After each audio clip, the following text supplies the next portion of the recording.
it's so annoying to have players just faking injuries or faking a foul, and you have none of it in England. If your teammate does this, you're gonna look at him like, come on, man up, right?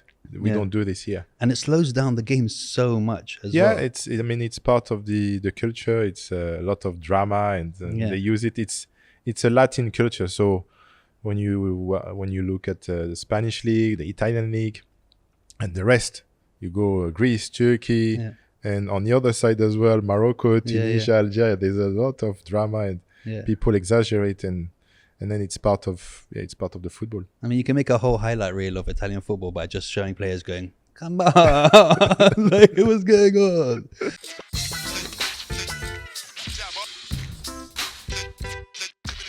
Guys, welcome to another episode of Jibber with Jabber. Today, I am sitting in the presence of an absolute legend, Mikael Silvestre. Thank you for joining us. I am humbled. As a young Man United fan, see, even before we met, I've had emotions with you that you don't know, right? And it's kind of strange because in football, you have connections with players because you're watching them and you're supporting them. You know how many times I've shouted at you before? When I'm watching the game, I'm like, Silvestre, what are you doing now? And then there's other times I'm like, no, don't worry, it's Silvestre, he's cool, he's got this, bro, he's got it. And then you do the right thing, and I'm just like, Mikael's got it, bro, no worries. Again, thank you for being here. Why Dubai? Why did you, because you're now based in Dubai. I don't know if everyone knows that. Now they do, if you didn't want me to tell anyone. That's it, the secret is over. Yeah. No, we obviously when you live in Manchester, a lot of people come here. So since I was playing every 3 days, pretty much with United, my family came here on vacation with friends. They loved it, early 2000. So I came a few times. And then 2016, after quitting the job at Stade Rennais Football Club, we decided to move here. We stayed here for almost a school year, so 10 months, sorry. And then last lockdown, we said, we go again. And this time it's been almost a year since we're here. And you're just like, done. Yeah, done for now. I mean, the kids love it and my wife too. So it's a good place to be at the moment. I mean, I understand. There's no better place to be. Just hard to go back to Europe. They make it difficult for us. We're red listed, amber listed. I think now that they've kind of said no quarantine. Yeah. But look, I don't want to get into it too much. This is not going to be an episode about that because, I mean, look, my friend went to the UK and they said to him, okay, listen, you need to quarantine for 10 days. But if you want to get out in 5 days, give us £90 and you can go out in 5 days. Yeah. So apparently Corona depends on how much money you're willing to pay, whether it affects you or not. Exactly. So, I mean, I don't know. But so it kind of went full circle that you ended your career in the place where you started your career, right? In Stade Rennais. Yes. Man, I became a sporting director as soon as I finished playing. I was in the US and the president called me to come and join him in the administration part of the club, which was very interesting. You mean administration paperwork? Yeah, not so much, but like I was doing both, like sporting side and also administration. You know, when you have to look at contracts, sign players, move players on. Nice. Then you go into the legal stuff and you're like, this is a different reality. This is boring as hell, and I don't want to be doing this yet. I didn't train all my life so I could get back to an office job after that, right? No, it was interesting. I kind of like it because what's happening behind the scene is a reflects on the pitch, you know. So if you do it properly, then the result will follow.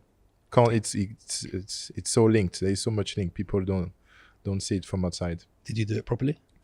I think we did. We had a good squad, and I was just making actually the link between the dressing room and the upstairs, the office, using my experience, and I was learning a lot, especially with the legal department, because they've had to deal with all sorts, obviously the players' contract, but also the sponsors and partners. So it was very interesting. Yeah, because I guess people don't understand how much goes on in football when it comes to agents and when it comes to people, you know, arranging meetings, trying to get their cuts, and, you know, even people have secret meetings between each other and stuff like that. Yeah, there's a lot of politics going on. It's a difficult world because every 3 days, 7 days, everybody's could lose their job pretty much. You could have people losing their job at the end of the season if you get relegated. So there is that pressure. There is also a lot of prestige. You know, you have the mayor, the biggest business people in the area. They want to come to the stadium, not necessarily because they love the game or they support the team, but they've got to be there because this is a place to be. You go to the country club, you go to the biggest restaurant, but also the place to be is the stadium. Yeah, in the boxes, right? Boxes, yeah. They're just so they can get that picture and stuff. Yeah. It was pre-Instagram before it started, right? That was like the original Instagram. So how old were you when it dawned on you? I mean, I'm sure as many children, you wanted to be a footballer, right? Or not? No, it wasn't a thing like this. What you have to understand that my family is all into football. My cousin is 10 years older than me. He was already, when I was 10, he was already playing for Sochaux. He's part of the Cantona generation. They won the Euro under 21s. And for me, it wasn't something impossible to achieve. So it wasn't a dream. It was just something like my passion. I was following it, and more I was growing, and I got better and better and got selected into regional, national, and then I went on and joined the academy of Stade Rennais. So once you join the academy, that's when you're you're like 15, 16, you're like, okay, the pathway is there. I want to play for the first team at some point. And did you ever have like I mean, okay, you have your goals, you're like, yeah, I want to play. But did you ever see Man United in your vision, or was it like you had like a vision board, like with pictures of Cantona on there? No, so you know, it's 90s. So 90s, what we can see on French TV, it's the Italian league. Yeah. Of the foreign league. So none of the English football. Only when Ginola, Cantona joined. Yeah. I love Leeds, Newcastle, and then obviously Manchester United.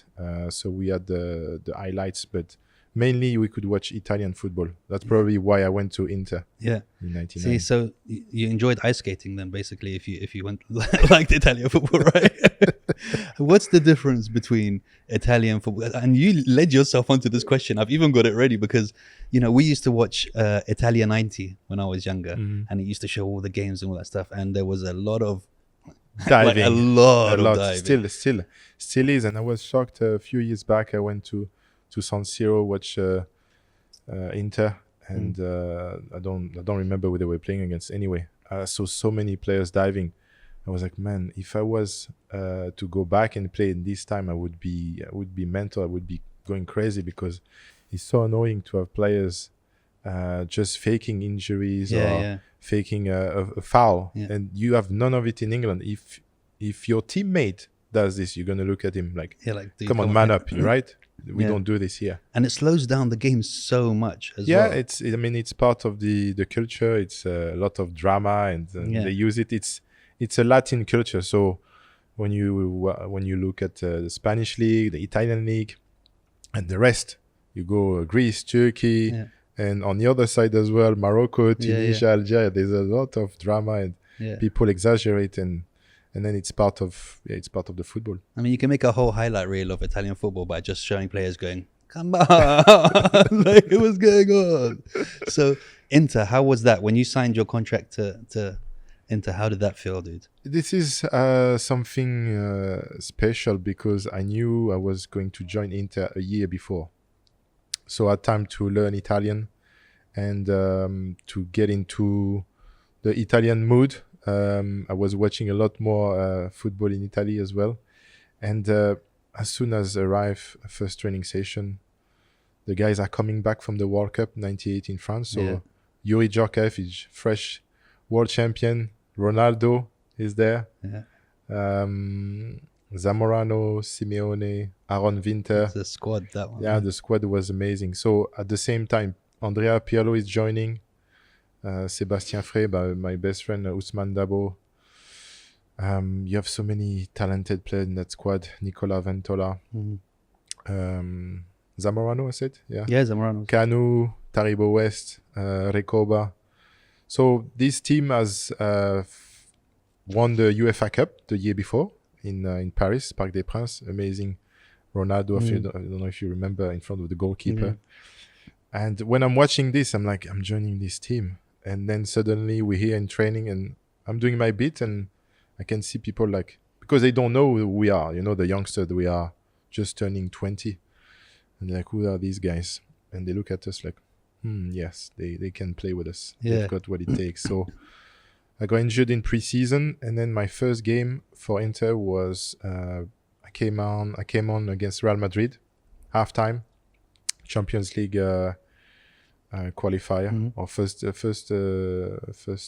group stage, and amazing feeling to be there wearing that shirt after all the history of the club and being with those players. I mean, Ronaldo was unplayable at that time. You were on the right side of Ronaldo. Yeah, exactly. Were you nervous? Yeah, you are nervous. If you're not nervous, then you're gonna miss your game completely. But there is positive stress, you know, and for sure. And that's also it's like a bad first touch for a striker coming on, or a bad first touch for a midfielder coming on, is not quite as deadly as a defender coming on and having a bad first touch, because that could change everything. You can't mess up for sure. Otherwise, you get punished, and that could be the end of it. You know, you can be a substitute for a few months, and then you have to pack your bags, and that's it. So you have to respond the day you get that chance. You got to be present and live the moment and be on top of your game. So how much diving did you practice when you're practicing your Italian? How much? There was they separated the training, right? They were like, okay, you guys go over there, divers, you guys go over there. Let's see what you got. Let's see what they do at you in front. Oh, the training was very basic at Inter. Really? I mean, it was. I mean, we had 4 managers in 12 months. Wow. So the first one, Luigi Simoni, took the team to second place, and they won UEFA Cup. And after a while, he was sacked, and then so on and so forth. We had 4 managers. So we had Roy Hodgson at the end, and Marcello Lippi to prepare the following season. And before that, we had Mira Lucescu, Romanian coach. Nice. So I've played with all of them, and it was. Just a new beginning every 2 months. Right? That's insane, dude.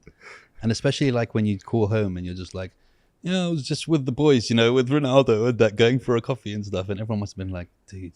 No, people were like, a lot. I mean, our friends were so happy for us, but a lot of people in France were like, you're never going to play over there. You have no chance. You see the squad. I'm like, we'll see. Yeah, we'll see, bro. We'll see about I have that. perfected my diving to a level that is unparalleled. Okay, so why the move from Inter to... Okay, and this is a lot of people who might know this, and you know that.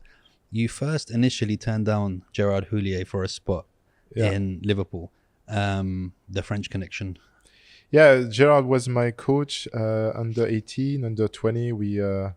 He took us to Malaysia for the World Cup under 20. So, he's been my coach for 3 years, so he knew me well.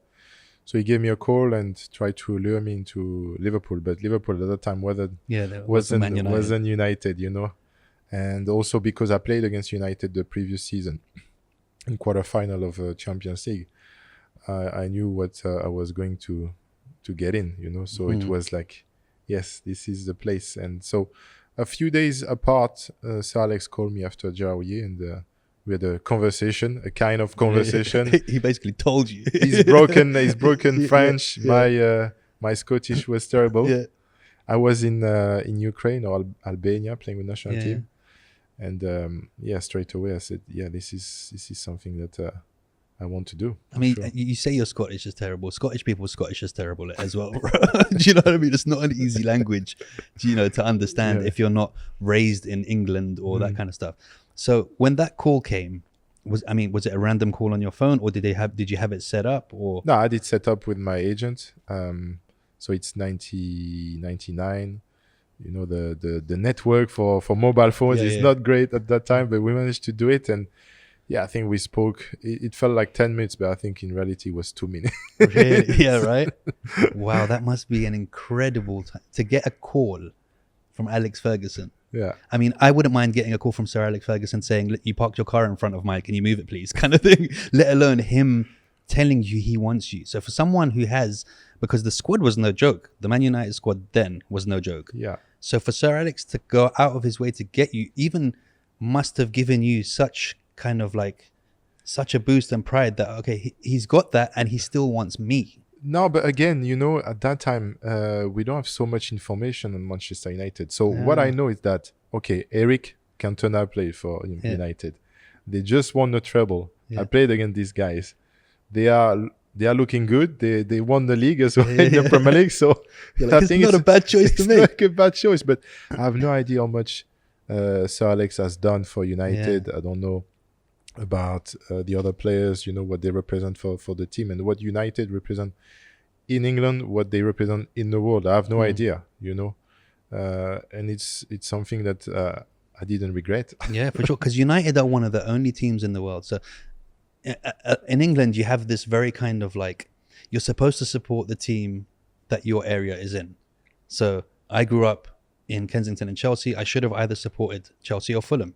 Like, I was big into football. I played at Fulham in YTS when I was younger and all that stuff, but I was a United fan. And then I had another friend who was in Korea, and he was a Man United fan. And the saying was kind of like, more Man United fans are from outside of Manchester than in Manchester. The grip of Manchester was so worldwide that it was insane. Yeah, it was. And you learn about the Busby Babes and the Munich disaster and the rebuilding of this squad, and the story behind the team, the building of the club.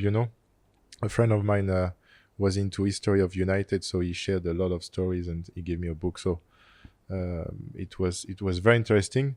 And the fact that you go and you spend some time at the museum, at the stadium, is just you're like, wow, what a club. And then you travel abroad, you go in Asia.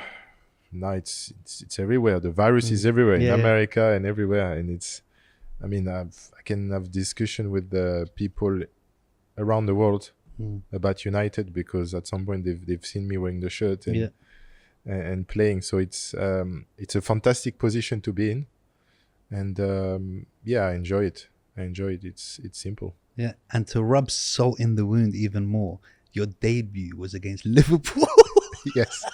Yeah. No, so not only did you turn down Gerard Houllier, you played your first game against his team. Yeah. So I don't know about the calendar, so I'm like, I arrive on Thursday afternoon, because before I'm on national team, the gaffer picks me up at the airport. So he's waiting in his car. We go out with my agent. We go into the car, and he's driving us to the hotel to have a initial discussion. Sir Alex Ferguson? Yes. Picked you up in his car from the airport? Yeah. See the level of cool things that have happened, dude. Like most things, you think that, you get picked up, you get in the bus or whatever, they take you to the station. He personally came and picked you up. He came, and that was a very nice gesture from him, especially because he was going to put me on the pitch 2 days later. Wow. So, I think that was part of the preparation. So Thursday evening, he gets me to the hotel. We have the discussion. Friday morning, I do the medical. I go to training at the Cliff at the time. I sign my contract, obviously. I go training. I just meet the guys for the first time, exchange a few words. My English is very basic. And the next day, we take the bus afternoon. Next day, 11:30 kickoff, Anfield. Wow. Yeah, man. 48 hours in the country. And you're ready to go. I'm ready to go. Did you know you were going to start that game? No, I didn't know. But on Thursday night, he said, you're going to play. Gave you some shin pads and said, you're going to need these tomorrow, mate. It's a good thing I didn't, my English wasn't so good, because I'm sure I've had a lot of abuse because I was playing left back. Every time I picked up the ball, I heard the noise, but I was like, what are they You're saying? Like, it doesn't matter, man. I don't care what these people are saying. But how did you feel when you went into that first training camp? Did you feel, welcomed by the other players? Or, what was the vibe there between players? Yeah, very welcome. Apart from the players' position that you were taking, obviously. Yeah, no, there was injury crisis at the back. So the boss told me, you're going to start playing left back, because Dennis was injured. And he said, but I know your preferred position, and I've seen you play for national team. You will switch to centre back at some point and play with Yap.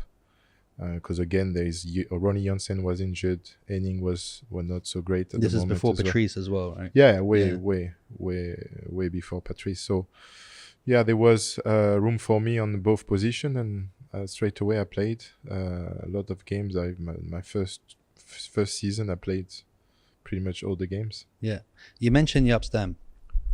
Is he as crazy off the pitch as he is on the pitch? Because he's a nutcase, bro. Yeah, no, I've never seen it was like, a car with no brakes. Yeah, so it's weird because people are opposite. Jaap, very calm, very laid back outside of the pitch, but on the pitch, yeah, he was chopping wood. Yeah. No, he was amazing player too.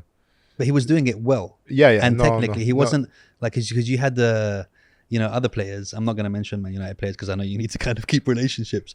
But you had people like Vidic. A lot of red cards.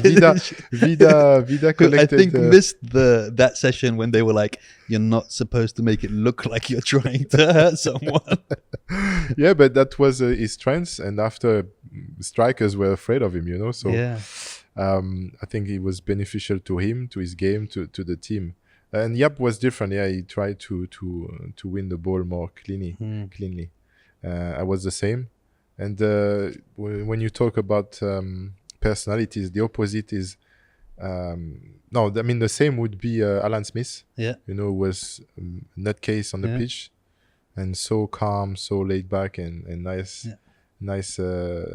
friendly person to be with in training and as a teammate. Okay, but surely Roy was not opposite. Surely Roy was exactly the same off the pitch as he was on the pitch. True. Fire. True. Did you ever have any kind of situations where you were like, he thinks he's still on the pitch right now, I'm just gonna calm down.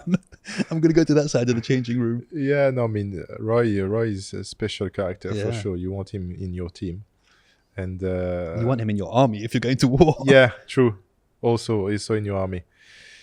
No, great player. People always talk about his character, but his football attribute, qualities, amazing. Wouldn't lose the ball, and it's so important at this level. Never lose the ball. Amazing. And he's defending. He was protecting the back four. He was protecting me and the guys at the back. It was a great player. So let's talk about your moment when you created basically the Matrix movie before it even came out. You know that bit in the Matrix where Neo goes, "No," and then he sees all of the green lines and everything? Yeah. That's what you were doing again in that Leon game, bro. Like that game against Leon, you were possessed, bro. Like what happened in that game specific? Was it just like, oh, okay, all of you guys, like I'm picturing the guys that told me I was never going to play for this team. What happened in that game? Because you were on fire, dude. I don't know. It's nothing. It's not like a game you prepare specially for it, but I don't know. Like the stars were aligned that day, and that evening, I was just on top of everything, defending, offense, everything was on the spot. And on point, bro. Yeah, on point. Like every blade of grass was bowing to you that day, bro. Yeah, I wanted to play for hours and hours that day. It's a perfect game. You don't play that many games like this where you feel like you've done everything perfectly, especially at the back, because obviously you have to react at the back and you have to face the opposition. So it's not really up to you. You have to stop, especially at this level. You have to stop the best strikers in the world, which is a challenge I enjoyed. But against Lyon, I don't know. It was maybe playing against the French. I wanted to show the French what did you eat? Anything you ate that was different before the game or anything? There's nothing that you... I don't know. And after a game like that, do you then go into the next game doing the McGregor walk, going, yeah, I'm ready for another one? Yeah, but that's where And then you're like, huh? What happened? I thought I was on fire. Exactly. That's where there could be a problem, because if you think this is it, because if you don't know the ingredients, how can you repeat it? Exactly. You can't. So you can't walk like this, otherwise you're done. Dude, okay, your first Champions League game, how did that feel? Or were you already, by that time, already playing enough kind of like super top quality football that it wasn't much of a thing for you? No, this is the Inter. For United? For United. Oh, for United. Because it's different, right? For United, a Champions League game for United, you can taste until the end, a Champions League game, it's a Champions League game. There's first of all, you play at night. Yeah. Stadium is full. You have the song, and then you're supposed to play against the best teams in the world. Okay, this is Europe, where you have the best team. So you want these games every Wednesday, every Tuesday. So the first one for United, you got something. You got goosebumps, and you see this. It's different from. I mean, it's the same fans. They come at 3:00 on Saturday. But maybe they've got the sun in the face. They've had too much pie. I don't know. There's something different. A couple of more beers in an evening game. Also, that helps. But there is an electricity in evening games, and we always say that you're physiologically, you are more aware in the evening. That's right. Yeah. That's why if you get me the podcast in the morning, it would have been. I planned it all, bro. I had all. You remember what message when you messaged me? What did you say? What time? You said let's do the morning, and I said nah, bro. Let's do the evening. I've played this game before with people. Even like when you're playing. I mean, okay, I'm gonna go down to my level of football now. Even when you're playing like park football, when you play with your friends in the evening, the games are always more kind of like. You're sweating more, you're more into it, you're having more fun. If it's a daytime game, it's kind of like, it's not the same vibe. It's not the same. Imagine when we play at 11:30, 12. Even if we train every day at 10 in the morning, we go into the game, we all feel like, why were we playing so early? The only thing positive about those games is if you win. Then you have a great weekend. Otherwise, it's the longest Saturday ever if you lose. Man, that's insane. That's crazy. How was it to sign Ronaldo and Rooney so close together? I mean, to have that join your team. Yeah, we had when I joined United, there was on the call Dwight York, Teddy Sheringham, Ole, who are also legends in their own right. Oh yeah, of course, they are massive legends for the club, and great partnerships, and good striker to just throw the ball and do your thing, So after that, when they left, Ruud van Nistelrooy, but he was by himself. There was Diego Forlan, who took a little bit of time to adjust to the English game, and he really took off when he went to Spain. So there wasn't many strikers who could really push us to win titles again. So when these two signed, it was like, okay, now we will be equipped for the long run. For now, they can deliver and be massive assets for us. But for United, players, when they do well, they don't stay for 2-3 years at United. They stay for much longer. So Wayne stayed for, I don't know how long, 12, 13 years. And Cristiano for 8 years. And then liked it so much that he came back. Yeah, exactly. Yeah. But I mean, when Owen came out, I remember the first game. A lot of people were like, this kid, he's a young dude, he's not going to do everything. And literally that first debut, the way he played and the goal he scored, everyone was like, okay. With being inside with Rooney, what did you initially think when you're like, this kid's coming? Yeah, we had a test of him when we faced Everton. And he came on, and Jim Ryan was like, "Watch that kid, he's super fast." I'm like, "Yeah, I know, I'm fast too." So, okay. But wow, he went 1, 2, 3, and I was impressed. And then he scored those goals against Arsenal, and we knew he was ready. Showing so much maturity in his game when he joined in training. So he was doing some silly mistakes like every youngsters, but still the amount of maturity was showing already. That age were like, if he was African, everybody would have said, no way he's 17. Yeah, right. He's 23. Yeah, dude, I'm still saying the same thing. Rooney to me was 40 when he first came, bro. He looked a lot older than he did, bro. He was just jacked as well. Yeah, he was ready. He was mature in his body and his choices. Everything looked like he had played in the Premier League already for 4 or 5 years. Yeah. So was Sir Alex the best manager you've ever played for? Yeah, the best manager. I wouldn't say the best coach, but the best manager, yes. Yeah. Okay, so let's talk about that. Tell me why you think he was the best manager, and then also tell me who the best coach was. Because 26 years and winning so many trophies and be able to rebuild all the time, to stay on the top, to be highly demanding of himself and keep that work ethic, that he was humble and he would treat everybody the same. So it doesn't matter if he's winning 1, 2, 3, 4, 5, 10 title. same way of treating people, even until today. He remained the same, and he was super good compared to a lot of managers. First of all, he was able to rebuild teams back to back. And then also he gave a lot of freedom and responsibility to the first team coaches he's had. So there was Brian Kidd, there was Steve McLaren, there was Carlos Queiroz, there was René Mulestein and Mike Phelan, Jim Ryan. So all these people who came on board, some of them were United way, but the other ones, thinking about Carlos, even Steve, they could have their say, and in a way that was good for the players who were there for a long time, because it was like a fresh start. You have to show again, you have to be at your best, because there is a new man in the building, and even if it's not the boss, you still have to perform, because he will report to the boss, and he will have a big say in whoever is starting at the weekend.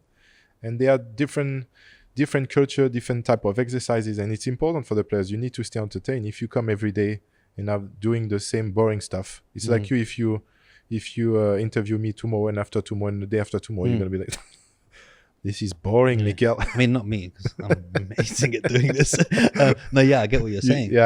So he was really good at that, and not a lot of people can give freedom and so much liberty to their number two, and he was able to do that over 26 years. It speaks for itself, doesn't it? All of what he's done. Not many players can play under Sir Alex Ferguson and not have a CV where it says Champions League winner, Premier League winner. Do you know what I mean? Yeah. And that speaks a lot. Who would you say would be the best coach? So I've had only Marcello Lippi for 2 months. In pre-season, he was impressive in his way he would approach the game, the preparation of the team, the way he was talking to the players. So he's won the World Cup with Italy, and he won so many trophies with Juve. And then Arsene Wenger was a very good coach as well. I enjoyed being coached by him. And again, it is the main difference between manager in England and coaches in France, or Latin coaches. They come and they do the sessions. Like Arsene would do the session. Well, in my time, the 2 seasons I was there, he was on the pitch every day. Yeah, you'd always see him in his long jacket, right? His long puffer jacket, ready to go with his socks up. But he would play sometimes. But he was running the sessions, and they were entertaining sessions. I enjoyed it. Yeah, I can imagine. So we all know that Sir Alex was a very strict and ruthless manager, as much as could be said. Do you have any funny stories with him? And when I say funny, they don't have to be haha. They could be, you just threw a shoe at my face, dude. Like, do you have any times where you were like, oh, okay, he's being serious now, like he's not messing around? Or... No, there was a few times for sure. At me, twice during games, like the F word a few times, like if you do this again, you're gonna go back to France and never come back again. You know, there is a one-way ticket for you if you do this again. This is during the game. During the game, half time, or at the end of the game, and there was no wait and see, and we deal with it next day. No, with the boss, it was on the spot. Yeah. So if it's in the game, in training as well, he would stop training and take you apart and talk to you. Sometimes nice things, but he was. So for me, it's like iron fist in velvet glove, and.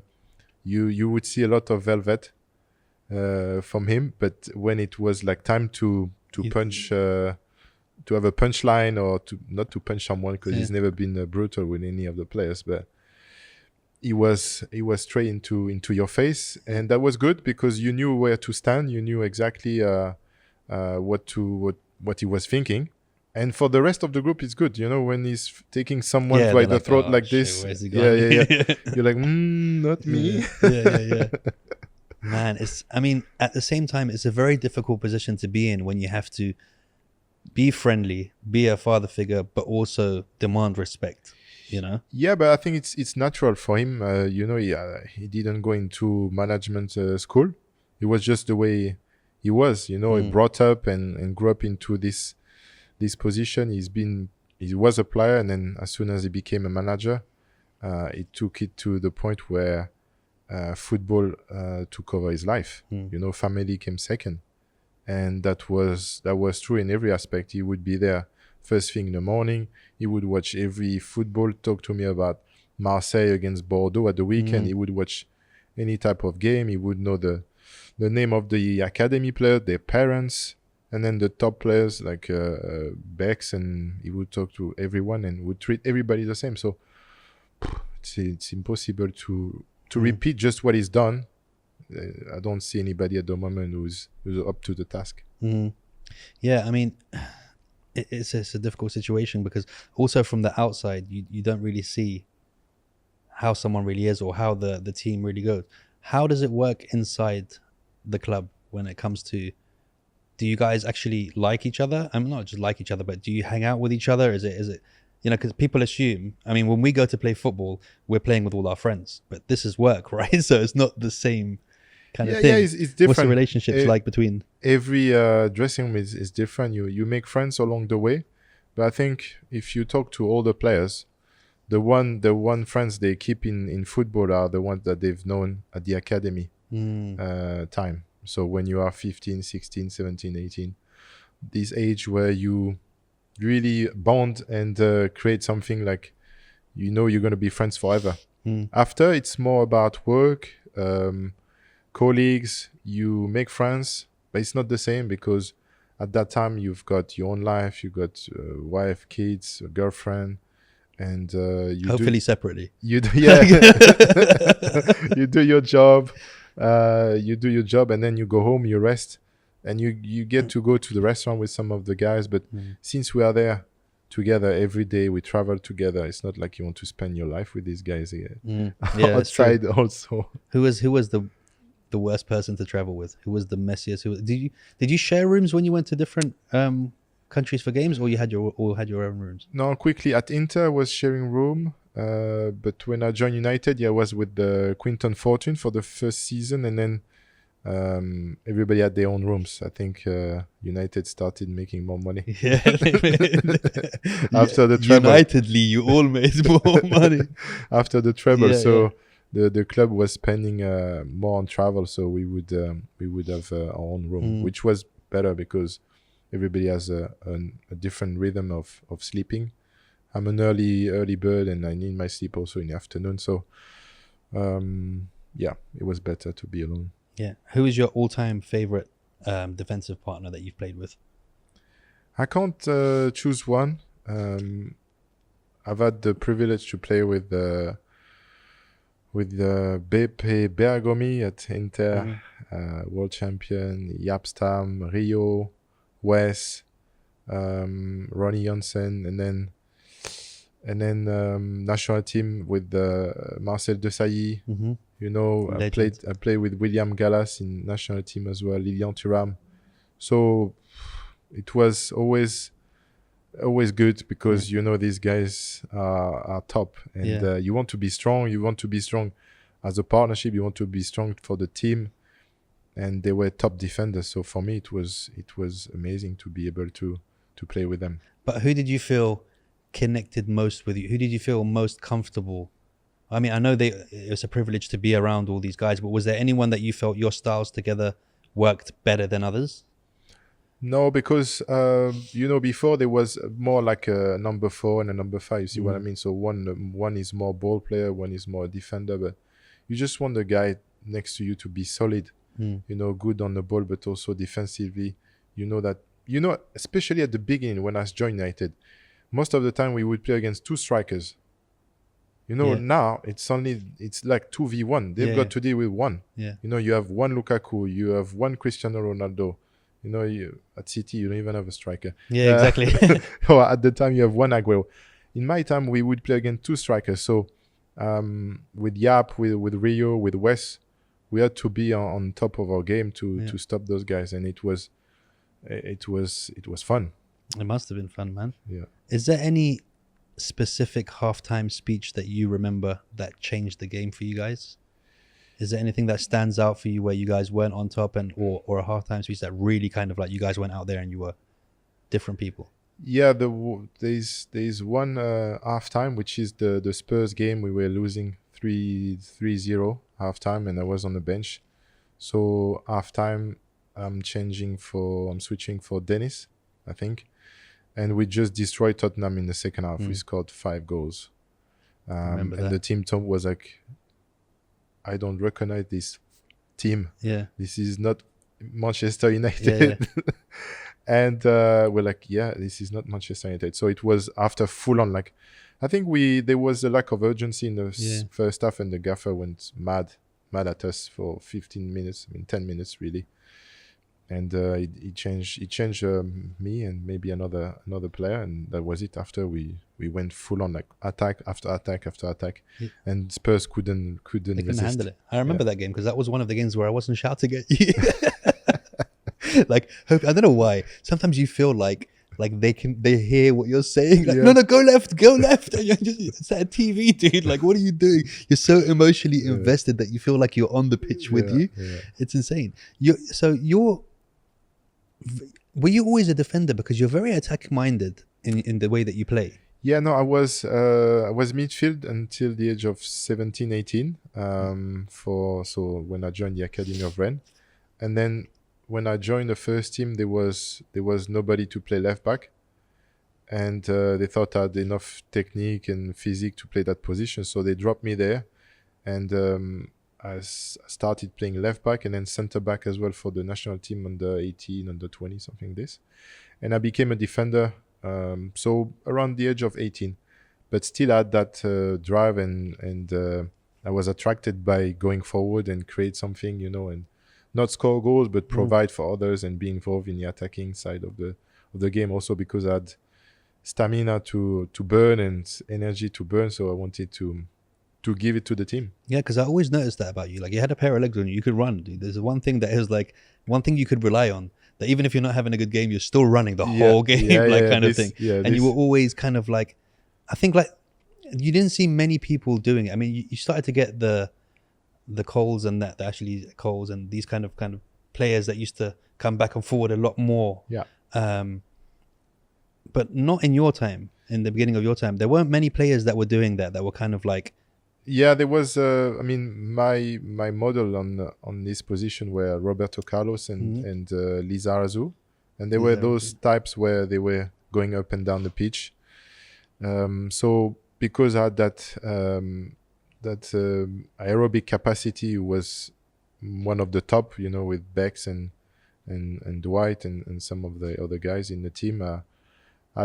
Also, that was a style, the left back had to left back and right back, Gary or whoever was playing on the other side, we had to overlap, and that was amazing because I could hear the fans, and it's great because in England you get the praise when you tackle, and when even an intelligent back pass at the right moment, fans clap. You don't get none of this outside of England.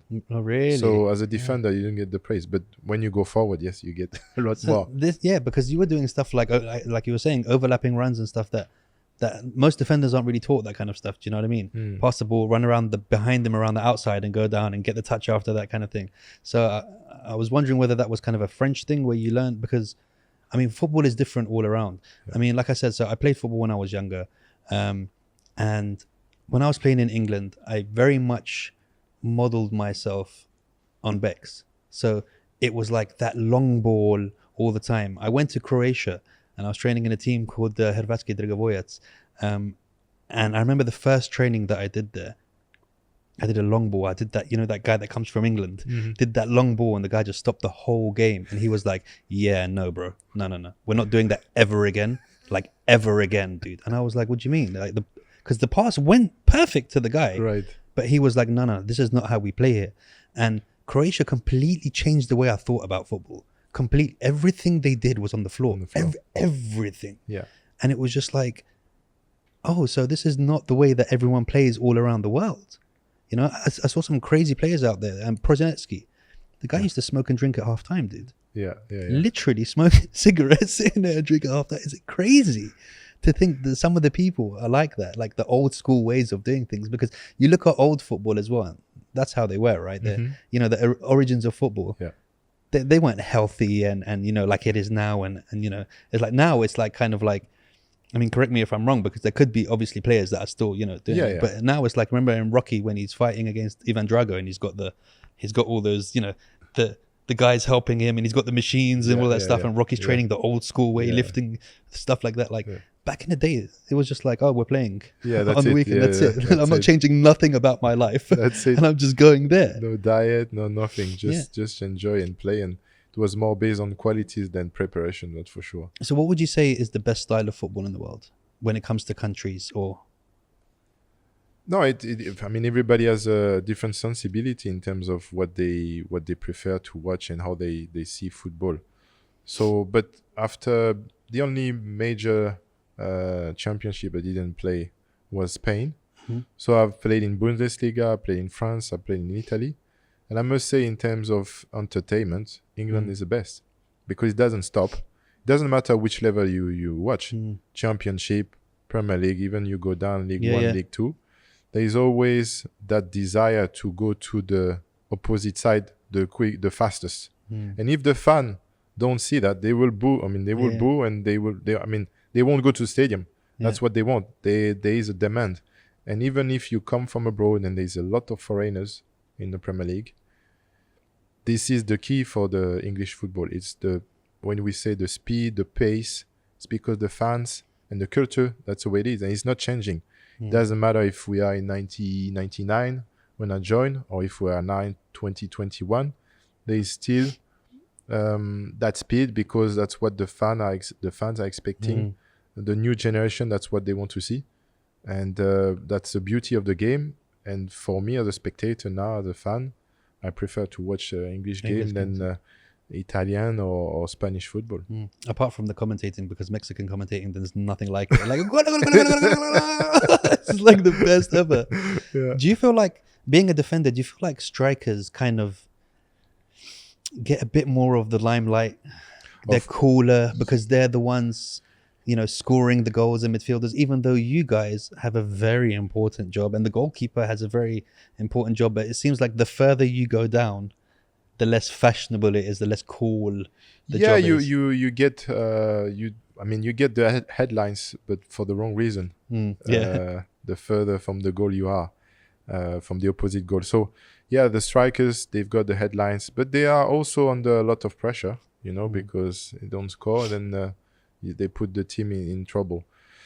But that's the way it is. And when you grow up like that, it doesn't you don't think about, I mean, I think about it, but it's not an issue for me. I know this is the way it is. I decided, I mean, the game brought me at the back, and that's where I am. I enjoy myself. As long as I'm playing, I enjoy myself. I feel like I'm happy after the game. And if we lost, I just want to go back on the pitch and do it again. I don't mind. I mean, strikers are strikers. I told my son, you need to be a striker. You see, you say you don't care, but the subconsciously is coming back now. No, because I'm like, you know, maybe you'll have more fun than me if you play on top. You know, you can shoot the ball and play and be selfish. At the back, you can't be selfish. You can't do stupid things, because you get punished straight away. There's so much more to think about as well, because losing the ball 80 yards that side of your goal is fine. Losing the ball 10 yards away from your goal is you have a different mindset, different mentality. You need to be cool. You need to be under stress, of course, but you need to be cool because you are close to your goal, and wrong decision, and that's it. Man, what do you think of VAR? I want to know your opinion, dude. I'm in favor now, but still with a lot of improvement. There is a lot of improvement to be made, especially when sometimes you see some decisions from the VAR. You're like, are you guys like us? You have the same TV. You're watching the same thing. This is what I'm saying, bro. Because they still that's a good thing, especially the goal line. I mean, VAR. There was some goals in the Ligue 2 in France this weekend, where clearly you can see the ball is over the line, and nobody said anything, and there was no VAR. So the system is not perfect yet, but it's helped the game massively. The one thing, you know, we've talked about before about the diving. There's a lot of diving, and VR doesn't say anything. I mean, players don't get punished. Yeah. I don't get that. Yeah, it's. I understand what you're saying. Goal line VAR, I can accept, but offside and all these other things. Like, look, for me, if I was a player, my nose would always be offside, bro. So I would always be just crossing that little VAR line. Like, it's a bit too. It's too sensitive. Sometimes a little bit of an offside goal, if his foot is a Nike sign in front of the other guy, it's all right, dude. It's not. Yeah, no, there was a lot of discussion at some point to say that offensive play will have the favor of the referees, but with VAR, it's yes or no with especially the offside. Yeah. Nah, I don't agree with it. Who were your idols growing up? I can only remember precisely one because he was the captain of the national team. So Michel Platini was the one that was the special player for us when I was growing up. And after that, I was looking at all the top players, but yeah, Michel Platini was the main one. Cantona wasn't one of the. No, because he left early he left France to become early a and thespian. Yeah, and then to become an actor. Yeah, and then he didn't have a massive career with the French national team. Yeah. So no, I became a fan of Eric, especially when I joined United, and I saw everything he achieved. But I mean, when he joined Leeds, already I was like, wow, this is special player. Yeah. Yeah, Eric was he was something else. That every now and then comes a player which is undoubtedly different to everyone else. Yeah. I mean, you got the Messis, you have Messi or Ronaldo. Now that we're on it. Now, for me, there's I don't know why you want to compare. To compare. You can compare, but they're all completely different. It's a very politically correct answer. Messi or Ronaldo? No, I can't choose one. I like both. Yeah. I played against. Do you feel like they're unfairly compared? No, but it's like, can you compare Pelé and Maradona, Platini? But these guys, when you say Cristiano or Messi, well, what's the question? Which one is my favorite? I just want to throw the names out and see what happens. I want to see what happens. I'm guessing your favorite is going to be Ronaldo because you. No, but it's a friend. It's different. Yeah, that's what I mean. It's friendship, but in terms of qualities, if you ask me to pick one or the other, it's impossible to choose. I mean, one has 6 Ballon d'Or, the other one has 5. In the 35, 36, they're still playing on top of the game. I mean, I just feel lucky that I've faced these guys, and I played with one. So you heard it here first, guys. Silvestre chose Ronaldo, and that's his opinion on that. Let's talk about something I want to talk about: the whole Joey Barton issue, because I know that's something that is very personal to you. Yeah. Do you want to talk about it? Yeah, sure. No, it's I mean, it was an issue then, and I had to make my point because when I was playing for United, my best friend Ousmane Dabo joined Manchester City, and at the time he was a teammate with Joe Barton, and during one training session, Joey attacked my friend from behind, and he started punching him, and he ended up on the floor unconscious. Lot of bruises on his face. Messed up his eye as well, right? Yeah. So they went to court. That was really bad. I mean, I couldn't believe that the teammate would attack you in the middle of the session, with your other teammates around, and it was too late to separate them before this happened. So when Joey Barton was transferred to Newcastle, I think 1 or 2 seasons later, Newcastle came to. And they spoke to Sir Alex to see if I was interested in joining them.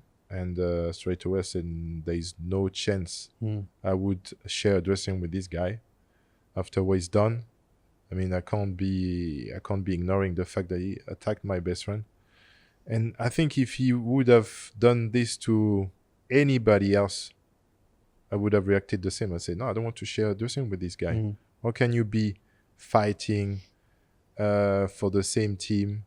You need to have players in your dressing room that you feel like you have values and you share the same the same thing. So I mean, the same way of life. And these guys, I mean, probably was sick at the time. I don't know. I don't want to go into details. But anyway, I said no way I can do that. Is there any game that you would say? No, scratch that question, because again, we're going to go back to the Matrix game. What's more important to you, club or country, when it came to winning a major title with them? Because you came pretty close with France in the in the World Cup, right? I mean, World Cup changed your life if you're a World Cup winner. In terms of ching ching. Do you get paid if you win the World Cup more? No, but it's after. You know, all the... It's a different perception. Yeah. You know? But anyway, I would say it's got to be country. Because country, right? It's... You get 70 million fans. I know United has a lot more fans than the French national team. But it's got to be national team, because if you win one title, it's got to be either the Euro or the World Cup. So yeah, I guess this is the biggest trophy ever. Who would you say was the best French team that you can think of? Which year would you say was the ultimate French team? The ultimate's got to be 2000. And, feel free to say the one that you're in is fine. Yeah, no, it was. I tell you why. 2002, amazing squad, because we have the best goal scorers of England, Thierry Henry, Italy, David Trezeguet, France, Jibber. Wow, yeah. Right, because in 98, we're struggling with strikers. We have Stéphane Guivarch, we have Dugarry. So Yuri is playing striker, Yuri Djorkaeff. But we win the World Cup in France in 98. Zidane is scoring a lot of goals, but we're not that good. And in 2002, it's 4 years later, pretty much the same squad, except that Didier Deschamps is not there. But the rest, you have Patrick Vieira, Makelele, who's on top. You have Zidane, who's there, but he's injured, but he's there. Still, in terms of squad, this is the strongest, for sure. Man, Zidane's... I could probably say that he's my favorite player of all time.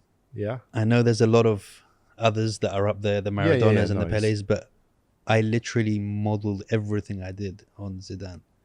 Like, I just loved the way he was. It kind of felt like his brain worked a lot faster than other people. Oh, it did. Like he was 6-7 steps ahead of anyone else. There was, I don't know if you've seen that, but they've had a camera following him during several Real Madrid games, and you could see the way he was taking the information 360. Yeah, his brain was definitely working faster than anybody else. Everything, not just playmaking, the running off the ball, the vision, the understanding of the game. Yeah, doing everything that like when you're growing up playing football, the coaches are trying to tell you all the things to do.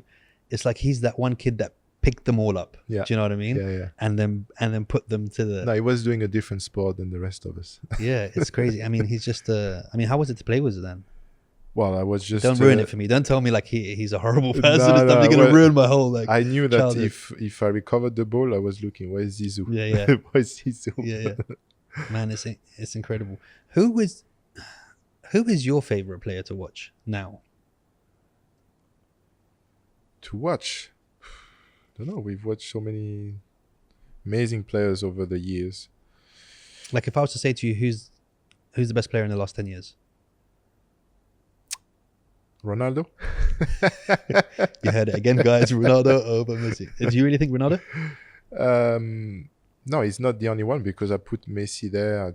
And then from time to time, a player could reach that level. But in the last 10 years, I mean, they've been dominating the scene, and rightly so, in terms of what they achieve personally and with their teams. So, do you think that's individual skill, or do you think that the team around them had a very big part to play in that? No, one player, if you put... it'll be interesting to see that now, right? Yeah, exactly. With Ronaldo and Messi. Exactly. It's going to be interesting to see that. But, I mean, for Messi, it's different. We only going to find out. But Ronaldo's already proven that he could deliver outside of sporting. You know? I mean, my brother said that to me. He was like, because he's a Liverpool fan. and he's like, oh, fuck, Ronaldo scored, and he keeps scoring, blah blah. And I was like, what did you expect? What did you expect? Yeah. Like, of course he was going to. It's Ronaldo. It's not like he's a kid with confidence issues. He goes in there like he owns the place. Yeah. He's been there before. He's comfortable there. It's not something majorly new to him, and he's very in shape. Yeah. And he's ready to go, dude. I was like, what did you expect was going to happen? Did you think he was going to come and find it very hard to get goals and stuff? Like, what? You think that jet lag was going to do that for the whole season? No, people were maybe skeptical about the level of the Premier League, because it's fast and you have strong defenders and it's going to be harder for him. But no, I mean, he's dominating in the air. He's strong as well on the floor. He's fast. And he's been a number 9 now for a number of years, so he knows exactly where to move, when to move, how to pull off, go near post, back post, and all this. So, yeah, for me, it was like, yeah, he's doing the job, That's it. Ready to go. He's good to go. No surprises. Yeah. So is there any specific reason why you wore that number? My number? Yeah. The 27? Yeah. No, it's only, I think, my first number when I joined... when I was given a number in Stade Rennais Football Club, it was a 27. And then when I went to Inter, it was 25. And at United, when I joined, there was not many numbers available, and 27 was there. So I was like, I'm taking it. And then our second daughter is born October 27. So I was like, this is a good number. Man, that's amazing. I mean, look, like I told you before, I'm a very big collector in sports memorabilia. It's such a shame that you didn't bring any French shirts game shirts with you from London when you came. Are you superstitious? Yeah. Huh? Are you superstitious? Nah, I believe that he's making. I mean, 13, number 13. I'll wear a 13. You wear, okay. I mean, I wore 14 for ages, and I wore 7. I didn't mind whatever number. I kind of like players who go crazy and put 86 on there and stuff like that. You get some of them that wear that. But let's go back to that whole. Did you bring any French shirts with any game shirts with you to Dubai? Yeah, I did. Finally, the stuff arrived from UK a few months back. Look, it doesn't matter which game it was. I mean, I'm not going to ask you for that Lyon shirt, for that game. But there's a big space on my wall that's just waiting for a Silvestre top. You got it. You got it. See. I thought if I put him in a position where he feels bad for me. Here's a question that I always wondered. Do you find it difficult to make friends and have genuine relationships being a person? I mean, maybe not now because you're older and you're more mature and that kind of stuff. But when you first became super famous, were you kind of like... Find it difficult? In which way? In a way where... Like, I have a lot of friends who are very super famous. And a lot of them say to me, you kind of don't really know who wants to be your friend because... They want to be around you because you're famous, or they want to be able to say he's my or be in pictures with you and that kind of stuff. When you were, because you became globally known. Yeah. So did you then kind of like be a bit more wary about who's coming into my circle or not, or were you just kind of like? No, I was very naive to that, and you don't, when you are 20, 21, 22, you don't know anything about life, right? I was a dad at 24, but again, very young. So you don't know really, but on the other side, I'm not somebody that's gonna... It takes me time to warm up to people and to really engage and be like, open and with no barrier and engage in a friendly relationship. It's not my type. That's just the way I am. So I've been lucky in a way that I didn't make a million of friends when I was at the top. So now the friends that I've got now, they were there before. So I'm lucky just because that's the way I am. It's not because I was like scrutinizing everybody. No, but I mean, that's actually a thing that a lot of people deal with. I mean, you hear it a lot in, with musicians and actors and that, where, people take advantage of them and parents and, I can do this and I can get you this fee to go to this club, and then a little bit of sly things, and a lot of people's brothers are their managers and all that stuff, and it's like it's a bit but also that depends where you live. I mean, Manchester, you live outside of Manchester, you're in the countryside, so you go training, you go home, you rest, and you prepare for the next game. The one time you go to town and have dinner and meet a little bit of people, there's not much to do in 99 in Manchester until the time I leave, you know. So it's not like London, Milan, Paris, where you would have a bigger crowd and a lot more people on your back and trying to be friends. Man, what's the plans for the future? What does Silvestre do now, apart from having his son become a Premier League striker? No, I'm really laid back with my son, and I let him having fun. That's the most important. He's 9 years old, so that's I just want him to be happy and enjoy his football. I'm not one of the pushy dad and doing videos and stuff like that. So no, the plans is no plans, right? This is the best. I mean, we've been lucky to travel a lot. You know, lived in Italy, UK, Germany, America, India, now UAE. So different culture, meet a lot of people, and the world is too small, you know. So now we want to settle a little bit here to give some stability, especially for the kids growing up, schools, France. But I know this is not the last destination. Love Dubai. We've already started to visit a lot of places in Dubai, in other Emirates, you know, outside of Dubai. Planning on going to Oman and visit places. Been to Jordan, need to go to Saudi, been to Qatar, and for me, I feel like there is so much to do. We don't want to stay in one place. I mean, since the age of 15, I've always been on the move. So love Dubai for that, because you meet a lot of people coming from different places and you share experience, and maybe they're going to give you a amazing idea where they're going to say, oh, next move's got to be Singapore. I don't know. We'll see. Yeah. We'll see. I mean, it's a difficult thing when you have kids, right? Because, I mean, I say the same to my wife. Once they get into the schooling, you can't just keep going as many countries as you want. You're like, oh, you made friends, cool. Well, say bye to them because we're going to go to this country now. And then, oh, you like this country? And well, no, we're going, you know. Yeah. So we're going to have to kind of balance it out between and just hope they get old enough quickly so we can just let them just go do what they're doing, man. True. Dude, it's been an absolute pleasure to have you here with me, and I feel like we could go for another 4 hours. Thank you. We could. But I know you got things to do, and we'll definitely get you on for another episode. And then start our live show, but nobody knows about that right now. Thank you so much for coming down. Thank you for having me. I'm humbled to be able to sit down and do you want to swap shirts like the end of the games? Should we just change them now, or do you want to wait till the camera's wait. Bro, thank you so much, guys. He's been amazing. He's been Mikael Silvestre. I've been AJ. Thank you for watching, and we'll see you next time. Boom.